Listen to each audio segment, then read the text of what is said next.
Historic flooding, historic cleanup. The cleanup is far from over after historic flooding in the Natural State in North Little Rock. Crews are working around the clock to get things back to normal for summertime. And summer is here. KREC4's Rochelle Turner joining us now, speaking to Parks and Rec about the process. And no doubt, Rochelle, it's going to take some time. That it certainly is, Bob. Good evening to you. Now, the park is open, but several facilities are closed because it looks like the flood happened yesterday. Plus, all that heavy rain and strong winds we've seen in the past few weeks just adds to the problem. Now, there are still several areas at the park that are underwater. Trees split in half from storms and lots of debris. The dog park, soccer fields, and the river trail are closed. Parks and Rec's director Terry Harkwitz says crews went from working 6 days a week to 5. Officials say they still have a long way to go before things are normal.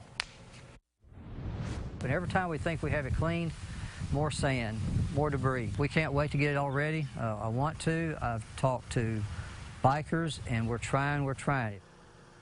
Of course, is open, but they're still working on parts that were damaged. Now, the dog park will remain closed, but it will be relocated to another area in the grounds. Now, Hartwick says their goal was to get the river trail back open before the 4th of July, but he doesn't think that will happen. And right now, their main focus is trying to clean up some of the soccer fields because they have tournaments in a few weeks. Back to you.